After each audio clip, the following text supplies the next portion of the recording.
चीन की औपनिवेशिक मानसिकता सर्वविदित है और अब उसे अफगानिस्तान के रूप में एक नया शिकार मिल रहा है। चूंकि पाकिस्तान ने चीन को अफगानिस्तान की राह दिखाई, इसलिए चीन को लगा कि खनिज पदार्थों से संपन्न इस देश को लूटने का इससे सुनहरा मौका तो फिर नहीं मिलने वाला। लेकिन भारत यूं ही हाथ पर हाथ धरा बैठा अफगानिस्तान का शोषण नहीं देखने वाला।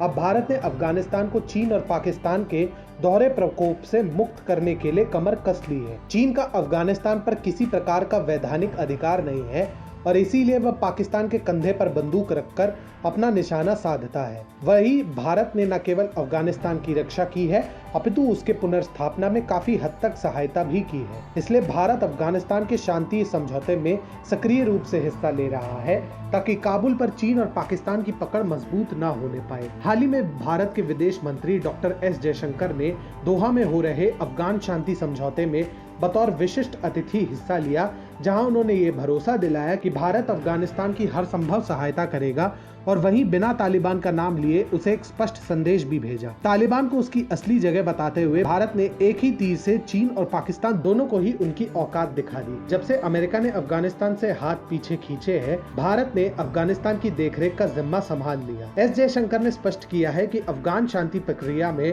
अफगानिस्तान की संप्रभुता और क्षेत्रीय अखंडता का सम्मान किया जाना चाहिए, जैसा कि भारत हमेशा से चाहता है। उन्होंने ये भी इशारा किया कि भारत केवल सुझाव नहीं दे रहा बल्कि तालिबान को सख्त चेतावनी दे रहा है कि कायदे में रहोगे तो फायदे में रहोगे। तालिबान आज भले ही शांति का राग अलाप रहा हो, परंतु कई वर्षों पहले वह एक दुर्दांत आतंकी गुट था जिसने अफगानिस्तान से लेकर अमेरिका तक की नाक में दम कर रखा था। तालिबान के पाकिस्तान के साथ काफी गहरे संबंध है और ऐसे में किसी को कोई हैरानी नहीं होगी अगर तालिबान अपनी जुबान से मुकर जाए और एक बार फिर पुराने ढर्रे पर लौट आए। ऐसे में एस जयशंकर ने स्पष्ट संदेश दिया है कि नई दिल्ली महज सुझाव नहीं दे रही है बल्कि तालिबान को स्पष्ट रूप से कह रही है कि वह अल्पसंख्यकों पर हमला करने, महिलाओं को पीड़ा देने और युद्धग्रस्त देश पर शरिया कानून लागू करने की हिमाकत ना करे। बता दें कि अफगानिस्तान भारत के लिए कूटनीतिक और रणनीतिक रूप से महत्वपूर्ण है और ऐसे में इंट्रा अफगान शांति वार्ता से पहले भारत का ये रुख